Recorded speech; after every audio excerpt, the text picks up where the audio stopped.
topic. But yeah, let's get formally started. So let me run through just the high-level topics that we want to cover today.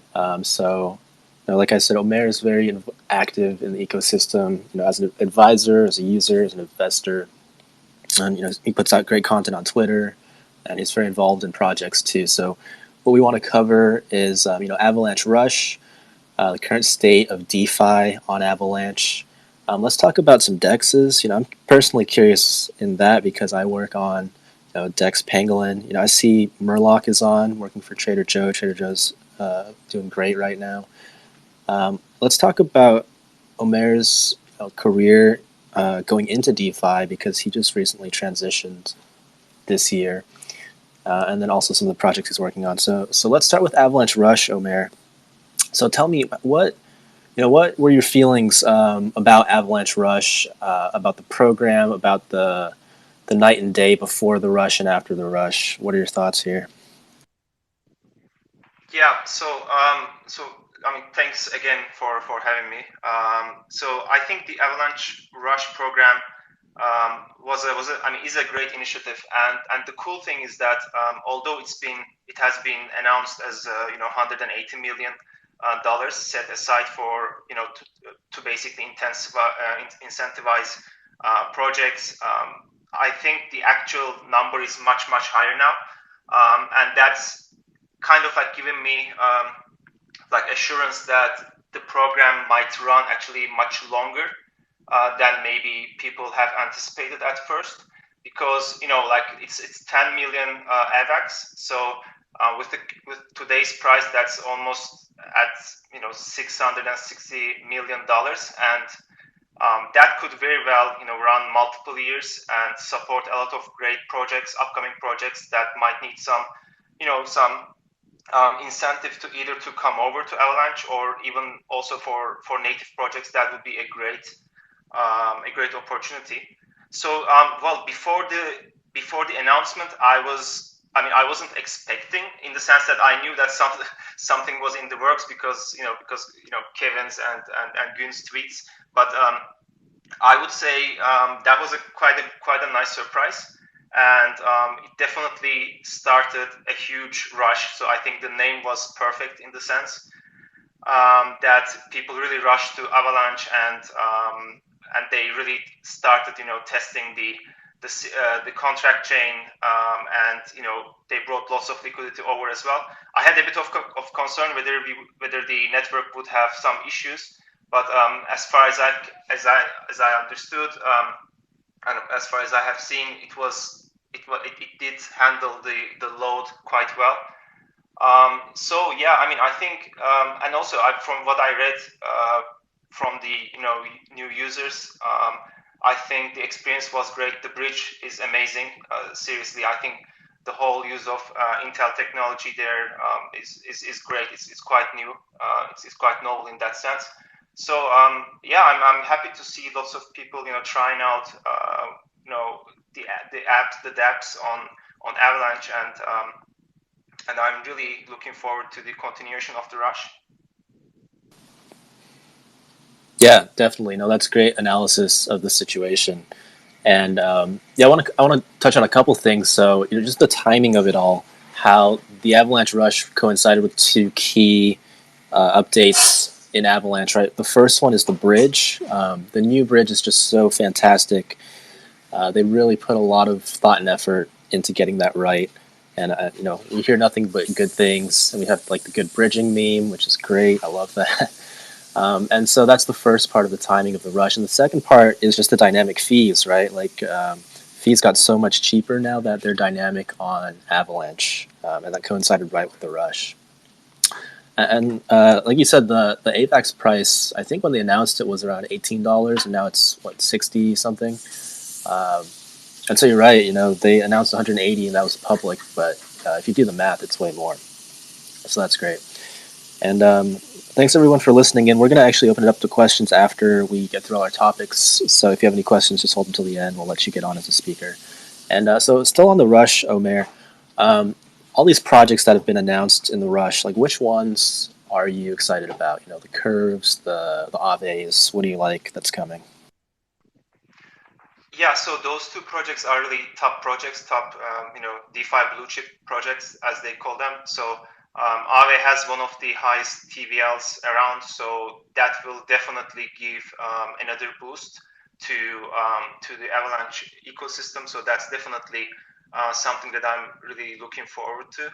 But also, I'm really happy that the Avalanche Foundation is also supporting native applications and native teams that have been, building on the C chain since the very start, since early, or since, let's say, mid-February or early March.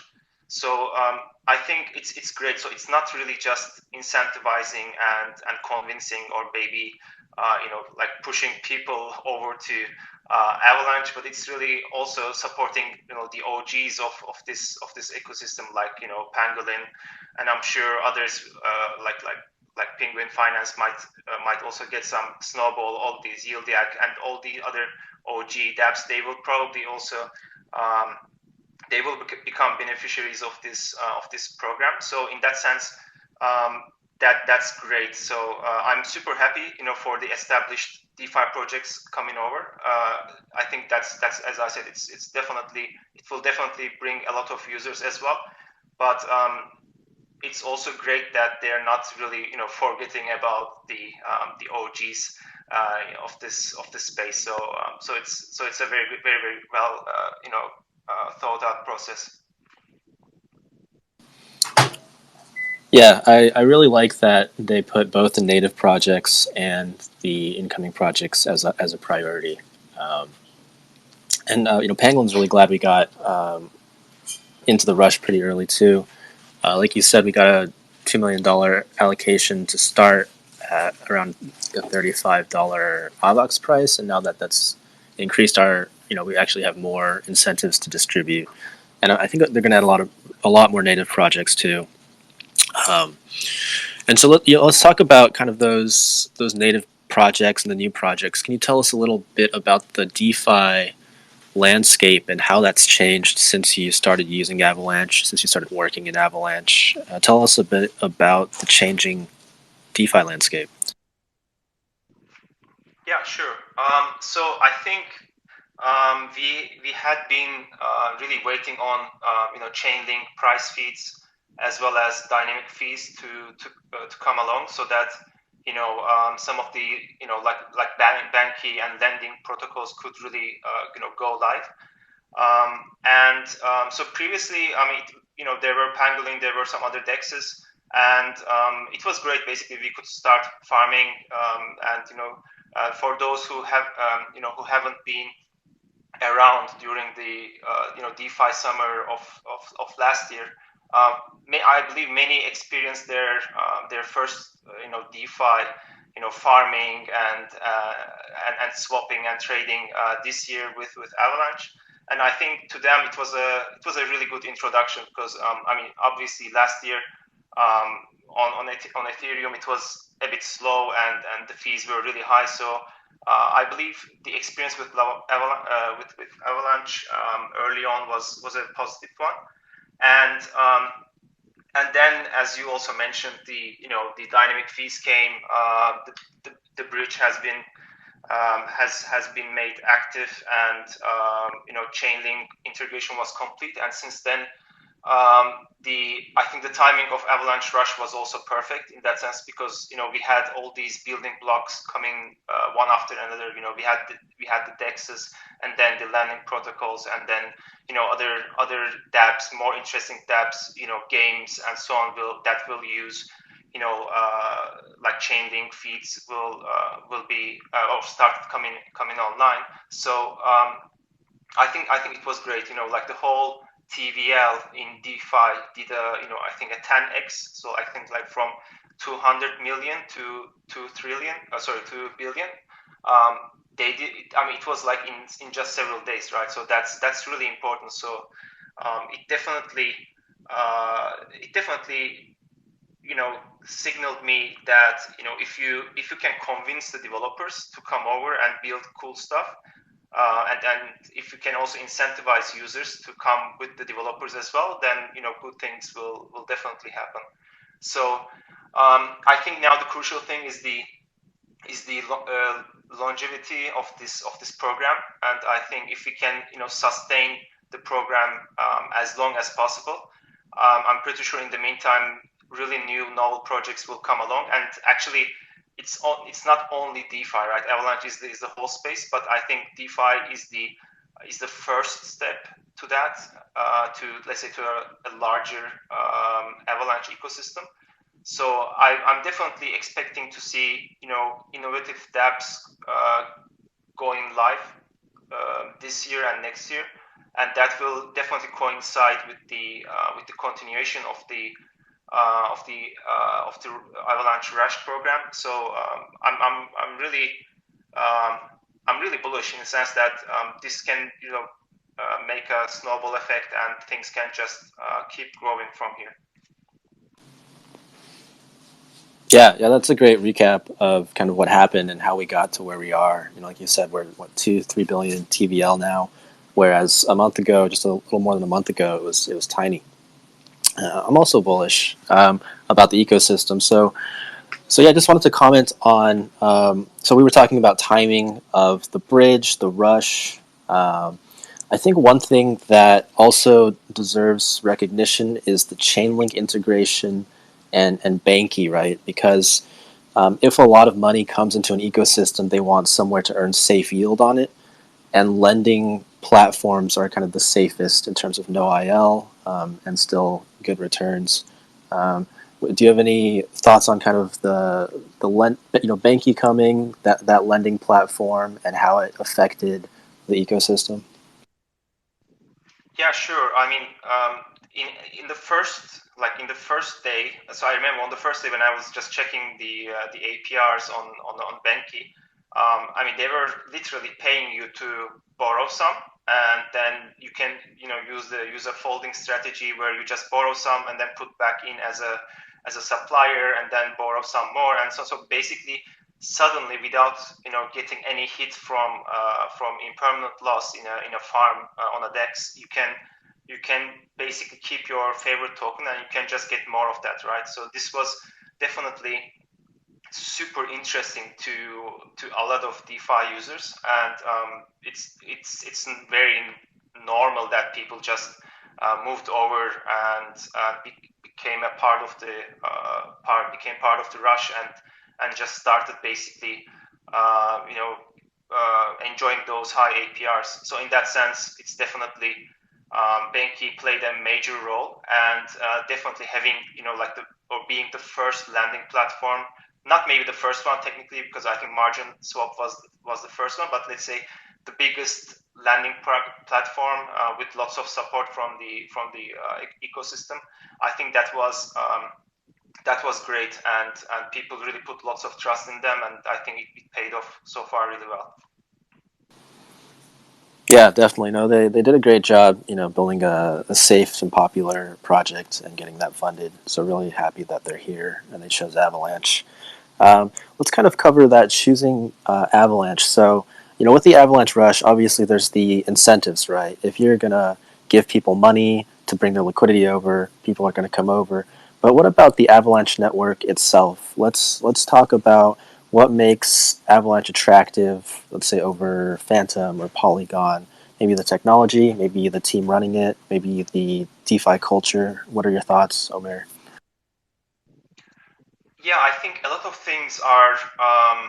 I mean, you mentioned already a couple of things like the culture. I think the whole culture is quite original and quite nice in the sense that people are respectful to each other, and they share a common goal of basically they all want to see Avalanche succeed. And technology-wise, Avalanche is definitely a breakthrough, and just the idea of having just the idea of basically being able to create almost unlimited number of subnets, and being able to at some point support or support all sorts of financial or other sorts of transactions. It's just unimaginable. I mean, there's a huge potential, and I think this promise is definitely what makes people excited about Avalanche in general. So I mean, you could say I'm a subnet maxi in the sense that I think subnets are the true, let's say, the end game of Avalanche. So I believe DeFi is the great first subnet in the sense that it has an EVM as the engine and lots of very cool apps and a lot of liquidity is on it. But eventually, I think the target is really to tokenize most of the world's assets, and that's dozens of trillions of assets that we're speaking of, and we're just getting started in that sense. So I'm very excited, and I think this community definitely understands where we're headed. Obviously, it's just going to take some time, but considering that the mainnet went live only a year ago, it's really mind blowing how much we have achieved. I keep saying we because I really identify myself as I'm with the Avalanche community. So if I played any role in that, I would be obviously super happy. Yeah, I think you definitely played a huge role in this, Omer. I really appreciate your presence on social media, working with projects, working with users. It's really fantastic, and we have a lot of people like you in the ecosystem, just selflessly helping Avalanche get better. I see Rogers on, and that's great, and a lot of other people. CedarNet puts out good content. Thanks for joining, guys. So no, that was a really great analysis of Avalanche itself has a lot of great features and a good vision for what's to come too. Okay, so let's cover a couple more topics. So let's talk about Dexes on Avalanche. And then we'll jump into kind of your own career, Omer. So tell us a bit about the current state of Dexes on Avalanche and how we got here. So right now, kind of just Pangolin and Trader Joe are the biggest ones, but you can talk about other ones too if you want. Yeah, sure. So let's say this is kind of like asking the history of DeFi on Avalanche. So it's been only maybe 6 months or 7 months since we really kicked off the DeFi era on Avalanche, but it really feels like it's been much longer. I've been sleeping much less compared to to the situation 6 months ago. But so we've started off, I think, with Pangolin, and I think it's one of the, it's definitely one of the largest projects, and it's obviously it has this community first approach with on-chain governance. It has lots of great partnerships, and it really gives like hope and belief that the Avalanche DeFi will succeed. So in that sense, I think Pangolin's start was great in that sense. Obviously, there were some some tokenomics issues and so on. But right now, if we take a look at the current improvements and improvement proposals and also if you take a look at the roadmap that you guys have, it's definitely very bright. So I'm super bullish about that. Obviously, so Pangolin in a sense it's like the Uniswap, and then came the Trader Joe, and they definitely took a different approach when it comes to UX. They put the chart in, and they had you guys seem to have like sort of I would say like interesting discussions online. So to me, that also gave me kind of like this sushi swap versus Uniswap vibe. But I think it's great in the sense that people are looking for different experiences. So some are some would like to use Trader Joe because of because of a different user interface, or maybe they're just like their memes or the team. But some would prefer Pangolin because because there are some other things that one could prefer. So I think in total, having different types of dexes, like I should also mention Lydia as well. They've been also one of the pioneers also in this space. So all these dexes, they offer something different, right? So in that sense, it's not only which DEX I should choose together to increase the liquidity, the experience, the DeFi experience for the users. And I think we're quite lucky that we have a diverse set of DEXs, and users are free to choose. And users are free to choose whatever DEX that they prefer. And obviously, if someone is only interested in making some swaps, they can always go to Marker or Yak to do and use their DEX aggregators as well. So in that sense, different approaches, different teams. I think I have good connections with both Trader Joe and Pangolin, and I'm super bullish about both of them, as they have really interesting things to offer to the DeFi users. Yeah, I think you nailed it, Omer. I think it was, at first, like you said, Pangolin's been the biggest DEX for a long time. I think 80% of TV on the network for a long time, which is crazy high compared to the other networks. And then Trader Joe did really well, and now they're huge. And so people kind of had to adjust to, well, now there's two DEXs on the network. How do I feel about that, right?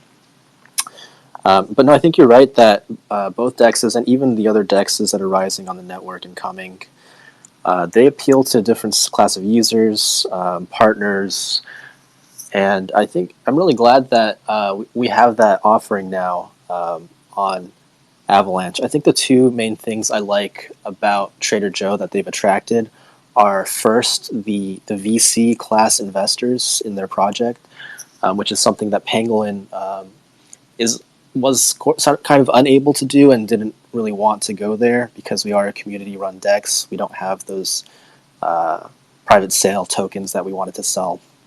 So that's the one thing, is just getting VCs interested, which in turn gets Twitter influencers interested in the space. I think that really helped Avalanche grow, get more eyes and users here.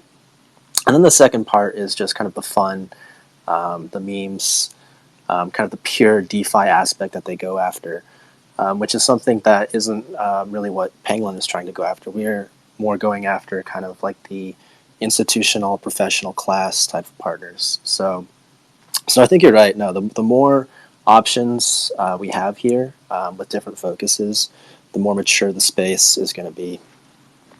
So let's kind of cover just a little bit more about the DEXs. So what about Sushi Swap? How do you see them fitting into the ecosystem? They're getting a pretty good incentive from the Avalanche Rush, and they're obviously very popular. I love Sushi Swap.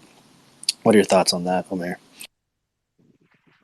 Yeah, I think as you just mentioned, Sushi Swap will help, will further help, make the whole space more mature.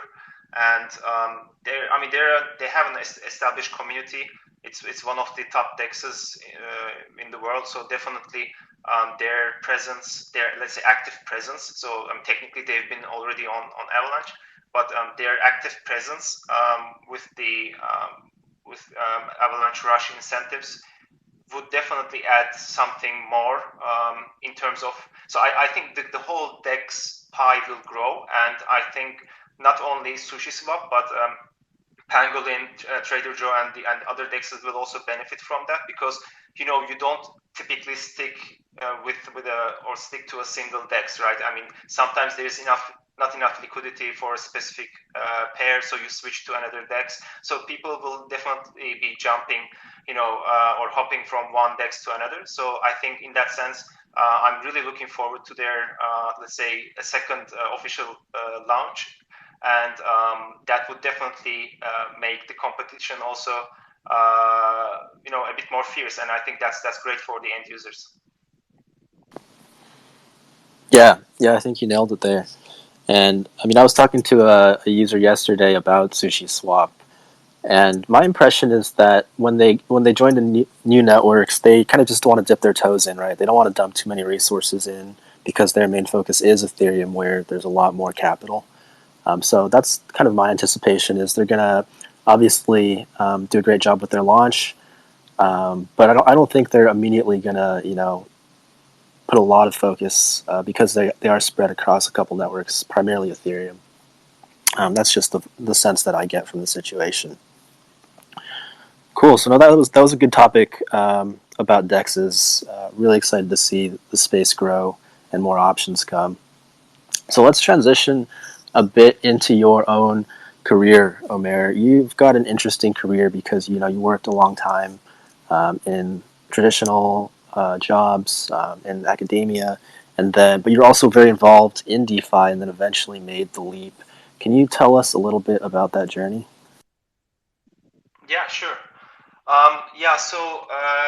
Well, I did a PhD in computer science, and I finished that I think in 2000. When was it? In 2014. That it already seems like ages ago. I stayed a bit in academia as a research consultant, working with smaller startups, advising them on their future roadmaps. And then I made a switch to industry, and I spent 5 years in financial services as a lead data science consultant, helping customers use the latest and the best data science and engineering solutions so that they can unlock value from their data sets. So this job basically finished in summer. So this summer actually. And before that, I've been basically following Gün actually since pre-Avalanche times. So a friend of mine did her PhD in his lab, and therefore, Gün and his research have been on my radar quite early on. And I think in late 2019, I watched him talking about Avalanche, and like many people who are interested in the tech, I went down the rabbit hole to understand the breakthrough of this technology. And eventually I participated in the Denali testnet, and I started tweeting about that. And luckily I found a local company, and I started working with them as a blockchain advisor. And that actually made me realize that some of my experiences from previous jobs and occupations actually would help me to help a young startup navigate through difficult initial times. And I spent with them, I think, like 6 months until May or so of this year. And in the meantime, I was basically I have been actually tweeting a lot on DeFi, on Avalanche, and some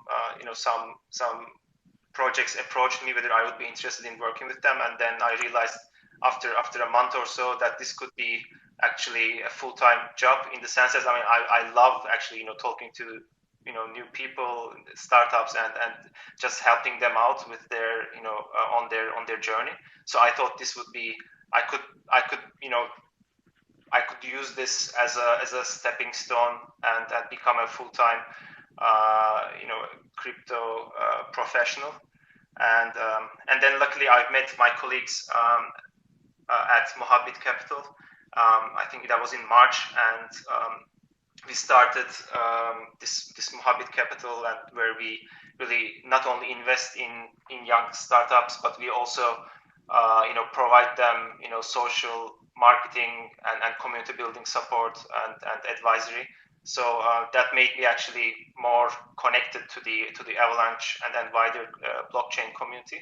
So to me, it was like an accumulation of all these things that made me realize maybe I should really go full time. And I thought it was, I was accustomed, let's say, to a 9 to 5 life. Now it has become 24/7.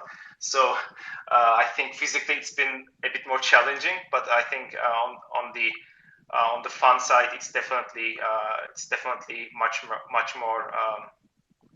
more valuable. Wow, that's an incredible journey, and I didn't know you got involved in the Avalanche and knew Gun so early. So that's really great. And I think you're right about the 24/7 aspect of DeFi. People are trading across the world globally. There's users on asking questions all the time, and it's important to just kind of take breaks and step back because the space moves so fast. So tell us a little bit about the transition part. Was that scary for you? Did you ever have any regrets, like especially during the mini bear during the summer? Yeah, I think that was quite funny. So when I announced actually on Twitter that I will be, going full time crypto, the mini bear market started. So I mean, I was lucky in the sense that I had so my notice period was 3 months, so I was well covered. But I also have a fiance, so she has a full time job. So I thought I could take a risk and and try it out, because I knew that if I hadn't tried, I could be more, let's say, I could regret that I hadn't tried. So I decided to take a leap of faith, and I'm grateful that I've done this so far. So it's been a very crazy, I mean, a super crazy ride. Yeah, I'm glad that you made the decision and stuck with it too. So, what about advice for anybody listening who wants to do a transition into DeFi, whether part time or full time? What do you have for them? Yeah, I think the best is really to go to a project's Discord channel and start participating in that channel basically actively. Asking questions or providing some help whenever you have some free time, and those things are really noticed by these projects. Most DeFi projects actually rely on voluntary help, and if you can, position yourself as a valuable member of that community, then it's quite common that once there is funding, the project comes to you and makes you an offer. So, and then it's up to the person whether they would like to make a full transition or a part-time transition. What I've seen so far is that people keep their day jobs, and they are more active in the evenings with all these other DeFi projects. And if they feel like they could be comfortable with making the transition, then they do. And that would be probably my advice to a blockchain enthusiast. Yeah, that's great advice. I completely agree. That's how I got my foot in the door. Just started volunteering, getting involved in projects, and that's how we at Pangolin look to bring people on board too. We look to our community first instead of just like cold applications, right? I think that's how most of DeFi works too. So that's great. Thanks for walking us through your journey. It's a pretty incredible one. And let's take maybe a few more minutes to talk about, well, more than a few minutes, but let's talk about the projects that you're actively working in. So I think Kalau, Sherpa, Snowball, Mojave Capital, and then we'll open it up to the audience to ask questions. So tell us about those projects, Omer. Yeah, sure. So I can start probably with Snowball. So Snowball is a yield optimizer auto compounder. So basically, once you provide your once you provide liquidity in a DEX, you get LP tokens, and you can put these tokens in an auto compounder, which would then increase your share in that pool automatically without you being have to do everything manually. So, but Snowball has actually grown a lot, and they now they have an NFT marketplace. They have XNob where you can actually participate in the revenue sharing. So it has really grown, and it's one of the older projects in the Avalanche ecosystem. So another project that I'm working on is Sherpa. So Sherpa enables private transactions on Avalanche. So the idea, I mean, as you know, every transaction on a blockchain is actually auditable. It's not so difficult to find something, but it also comes with the exposure that whenever I send you some money, you would know my wallet, and you could basically see everything that I own, that I have ever transacted. So the idea with Sherpa is not to basically disclose what you don't have to disclose. I mean, imagine if I do a money transfer using my bank, you don't get to see my bank account, right? So I think the basic idea is the same. And Sherpa does that in a compliant way, meaning that you can always, for tax purposes and so on, you can always find the exact transactions from whom or where you have received the money from and so on. So basically, it's not like some dodgy things that one could use that for.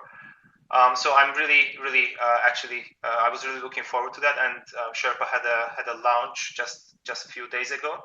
So and last time I checked, there were I think around 400 deposits already. So people have been using it actively. So that's great. And the last project that I've been working on as an advisor is Kalau. So Kalau is an NFT marketplace, and it also comes with VR experience. So if you have seen some videos, you would already know what I'm talking about. It's basically you're in this virtual world. You have galleries, you have a citadel, so you can have 3D live shows, or you can basically have a gallery and show off your NFT collection. So so basically what they do is that they combine NFTs with VR, but behind the scenes they have really strong technical capabilities as well. So they support both X and C chain support. So you can use your AVAX wallet to create NFTs, and you would be able to basically publish them or show them in the Kalau marketplace. What else? So they will be supporting auctions. So if you're an NFT, that you can run different types of auctions, and you can find a fair price for your NFT.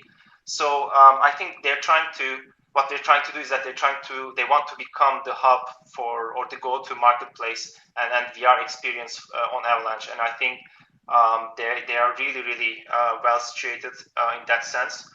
And then Mohabit Capital is, as I mentioned in the beginning of the call of this call. So I'm a senior partner there. So we've been working with Kalau since the start. So we are their lead investor.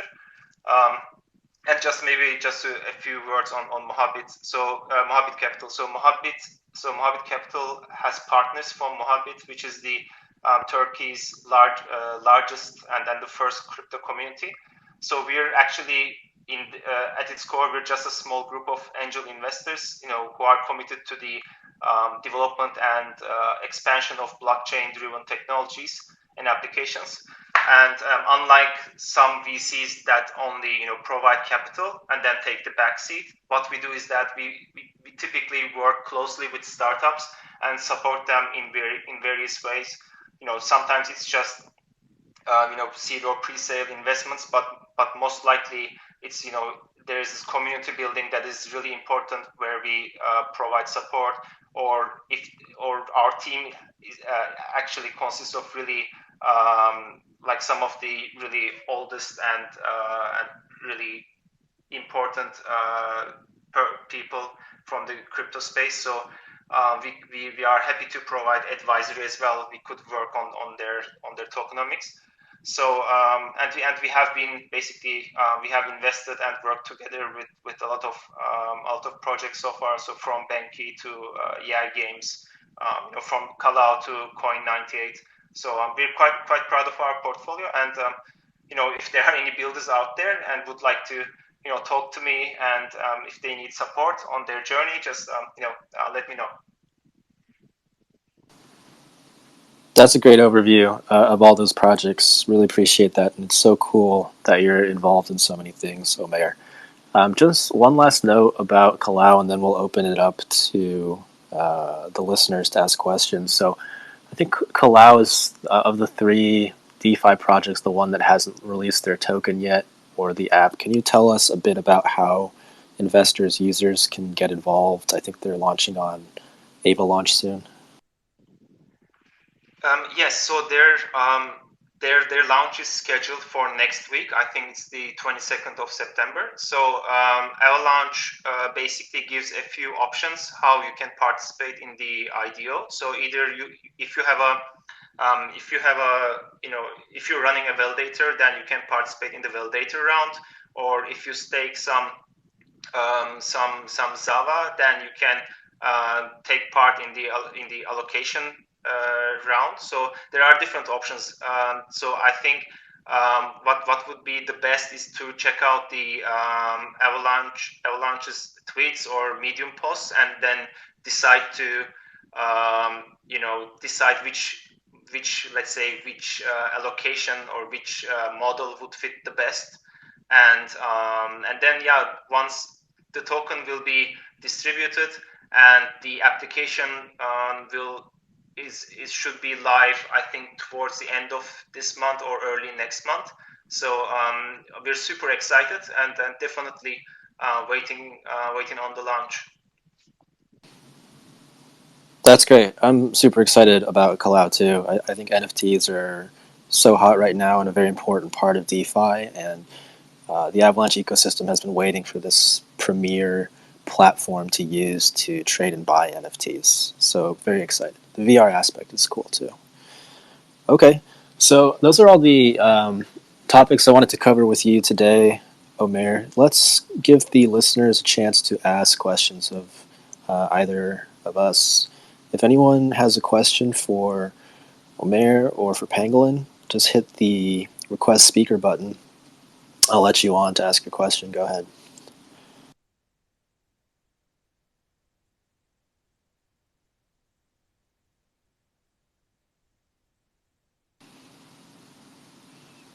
Hey, how are you? Looks like we have our first question. Hey, yeah, can you hear me okay? Yes. Okay. My question is around careers, and I know you have obviously a lot of experience in computer science. Is that something that is necessary across all types of jobs? Or, if I have a lot of digital marketing experience, but I don't have Solidity experience, am I still able to work in the space? Or should I look to get some experience in Solidity or computer science? Yeah, that's a great question. So I think the short answer is no. You don't have to know Solidity in order to be able to be active in this community or in DeFi or in blockchain in general. So there are a lot of different roles, and I think Leo could also add a few more things. Like there are so many different roles. Like if you're an artist, digital artist, you could be making all these funny and good looking GIFs and images, and then help companies or help DeFi projects sell them. Or if you're a good communicator, you can definitely become an active member or even an admin in a social media channel, maybe Discord or Telegram. If you're let's say, I don't know, if you're a very good designer, as I said, you could also maybe take a look at preparing pitch decks and helping the company with the outreach. So there are definitely a lot of things that you can do. So no, you don't have to know Solidity. Awesome, thank you. Yeah, great question, and thanks for that answer, Omer. There's so many roles in DeFi. It's like running like a small business almost. Marketing, communications, support. You don't need to know how to code to contribute greatly to a project. So thanks for asking that question. Did you have any other questions, or I'm going to let someone else on? I do, if it's okay.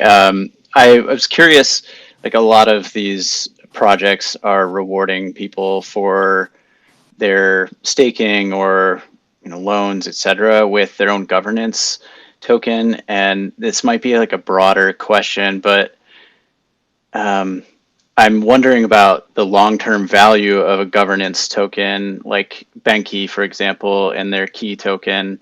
I think Pangolin has their that they give rewards in. What is the long-term value of something like that? Like being able to vote on the next features for Benki, is that something we think is going to be long-term value, or how do you think about that? Yeah, that's a great question. So I think it really depends on one's perspective. Some people value governance a lot because they have more, they're maybe coming from a decentralization camp, meaning that they really would like to see a more decentralized, they would like to see the world more decentralized. They really like DAOs, and they would like to really actively participate in governance. So to them, definitely, owning a governance token means a lot. But to some others, they see governance tokens as just an incentive to get paid to provide liquidity, and I think that's also okay. So again, it really depends on the person's view on the whole situation. I think it's both. I think the answer is both, because DEXs fight for liquidity, and they need to basically win people over. And the best way for them to do is to really give them something that they can, that is attached to some, that has some monetary value. And governance tokens fulfill actually both, right? So both, you can participate in the on-chain governance, but you can also turn these tokens into some other coins that you might value more. So I would say it's both. So long term, it really depends on how you view the whole world. I mean, I would say a majority is probably majority doesn't give too much damn about the governance, but I think as the whole space more matures, it will become extremely important that you have a voice, that things don't become again too centralized. So that's my take on this. Awesome, thank you. Yeah, great questions and good answer, Omer. I appreciate that. Okay, so I hope you got your questions answered. I'm going to let someone else on. We've got a queue of questions here, if that's okay. Thanks, Fast Growth Blockchain. Great.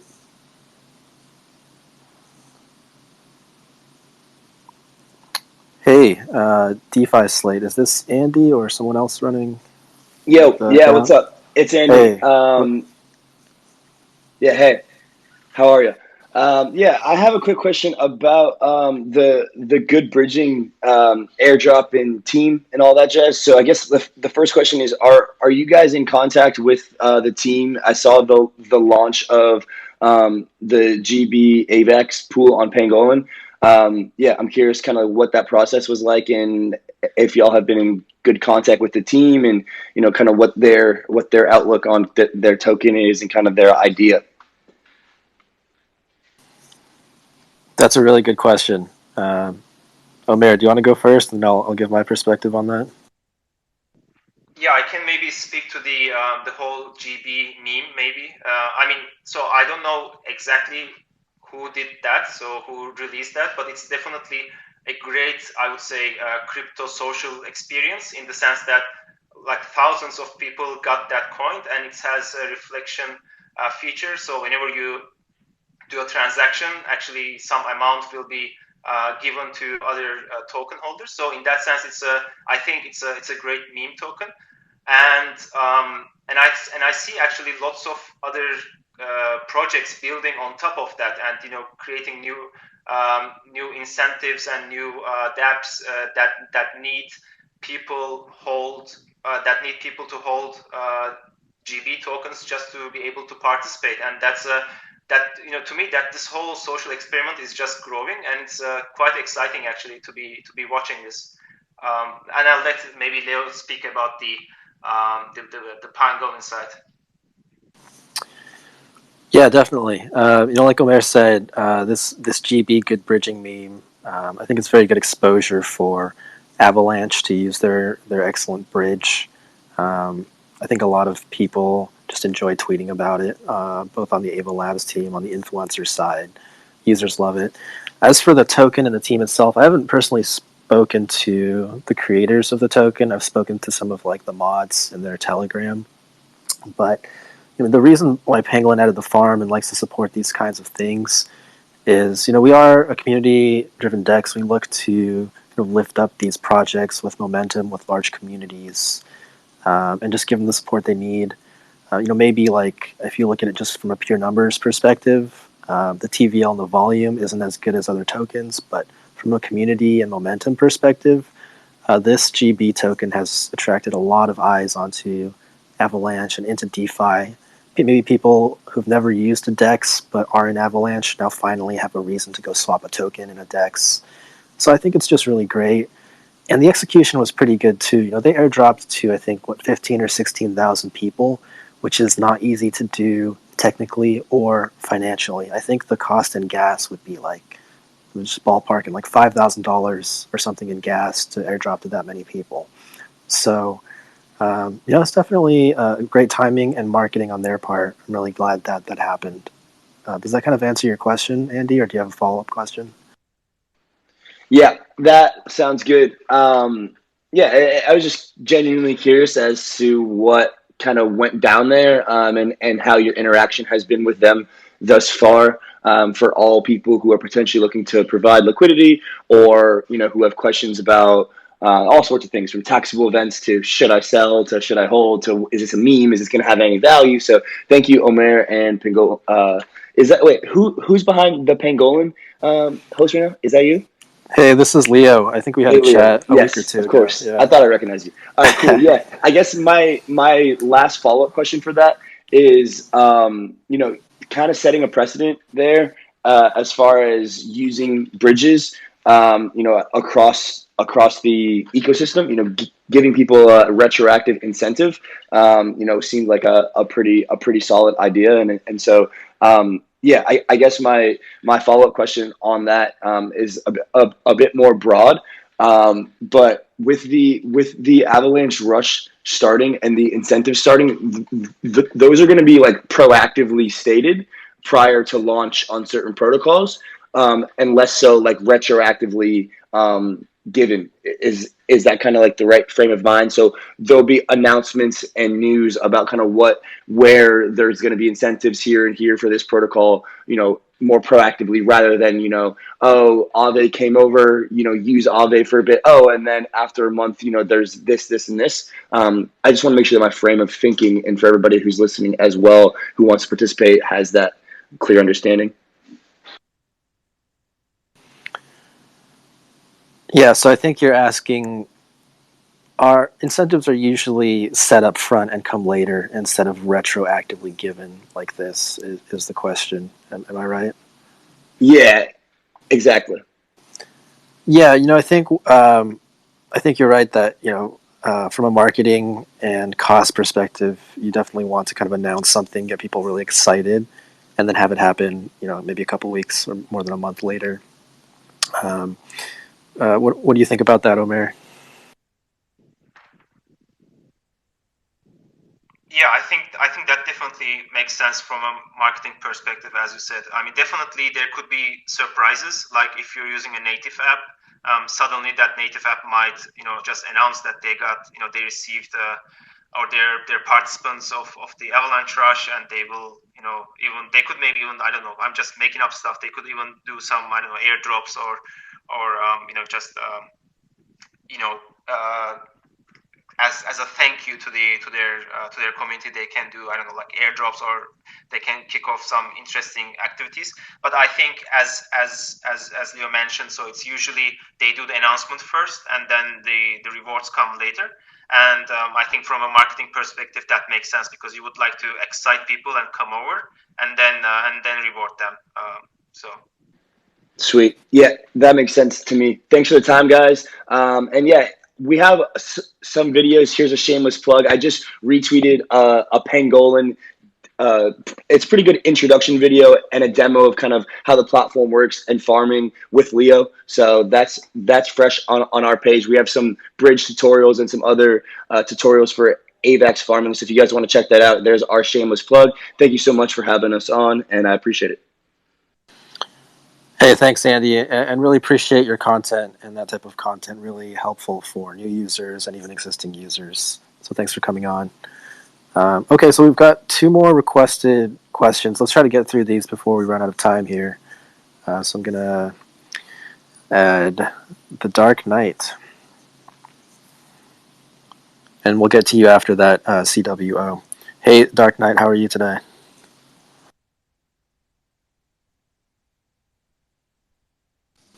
Hey there. Sorry about that. Yeah, thanks for having me here. And I actually joined the space a little bit late, maybe like 5 minutes ago. But I did have some questions around Avalanche Rush program. Just wanted to get like a time frame when the Avalanche Rush program is going to start, and if you could provide more details on that for those who don't know about it. Sure. Omer, do you want to explain a little bit? Yeah, sure. So basically, Avalanche Rush program is an incentive program that will be rewarded to DeFi users on the Avalanche blockchain. And the idea is basically to make the existing and big DeFi blue chip projects come over to Avalanche, but also to reward native projects as they seek more DeFi users to come on and check their apps. So I think in that sense, it's a great incentive program. And what's better is that it's actually set so it's basically 10 million AVAX, and as AVAX goes up in appreciation, then the program becomes much larger as well. So it can kind of create this snowball effect of even attracting even more people. So I think to me it's a great marketing event, and it's a great boost to the whole ecosystem. Thank you. Thanks for sharing that. Yeah, thanks for coming on and asking that question, Dark Knight. I mean, to give an example, Pangolin got a $2 million AVAX or $2 million in AVAX allocation, and we're using it for staking. So stake our PNG token and earn AVAX, and it's just this type of program that a lot of projects will implement in various ways to attract users into their products and add liquidity. So it's really great that Ava Labs and Avalanche kind of created this program to help the ecosystem grow. I hope that answers your question. Okay. Yeah, thank you. Cool. So let me add CWO. I think he was waiting for a long time, he or she. Hey, CWO, how are you? Doing this 24/7 now, huh? We got to let you off to recover sometimes. I guess my question comes from looking at the program itself and thinking how awesome it is, but also wondering if a program like this will just forces other blockchains to compete by essentially dumping their token into their DeFi spaces, and not necessarily or what we're seeing.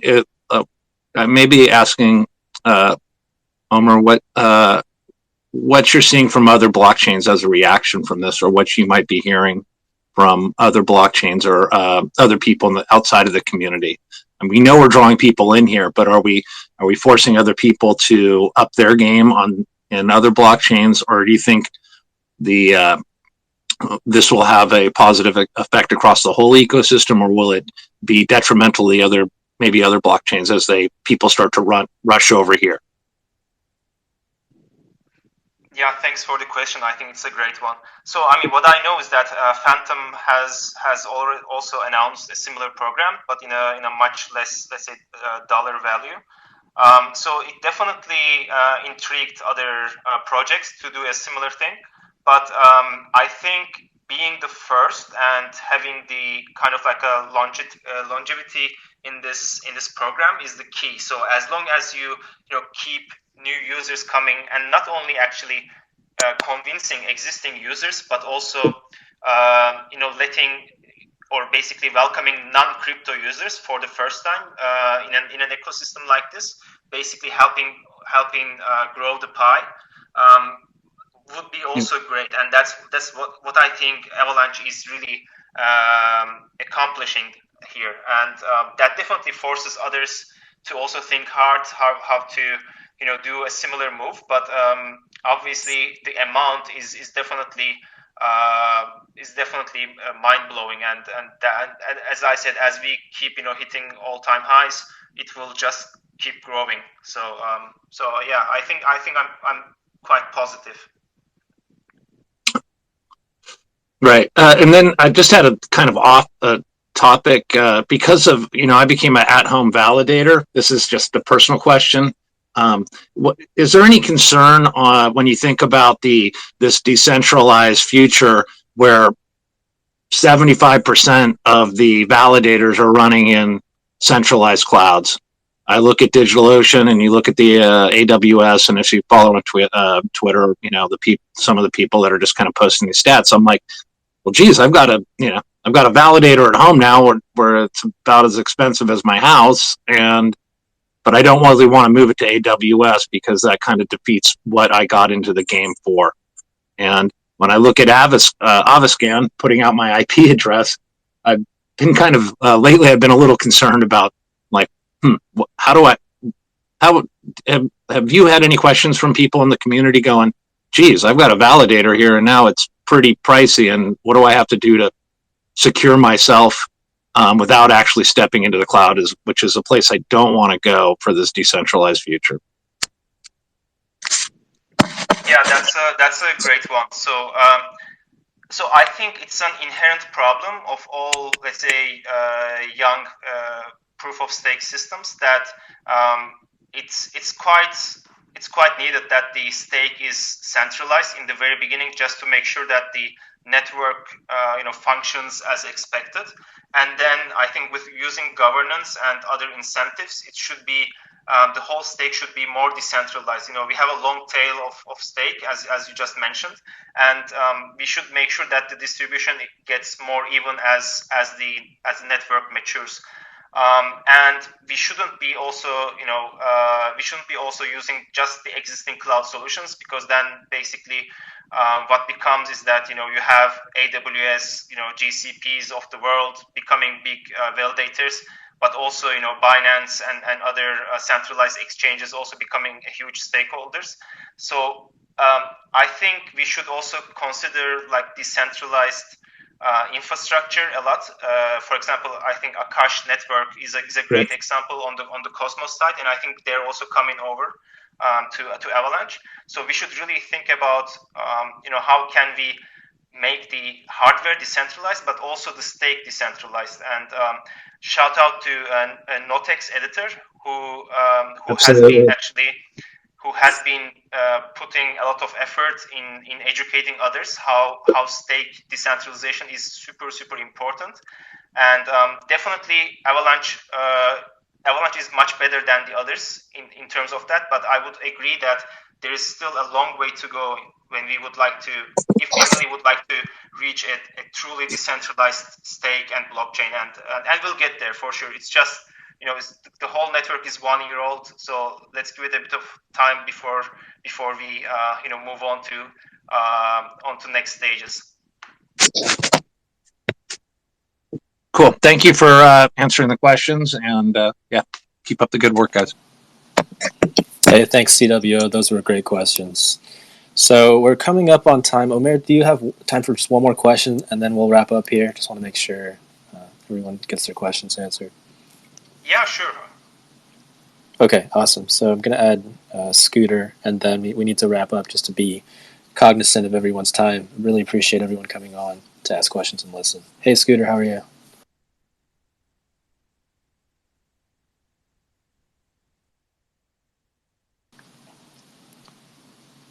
Scooter, can't hear any audio coming through.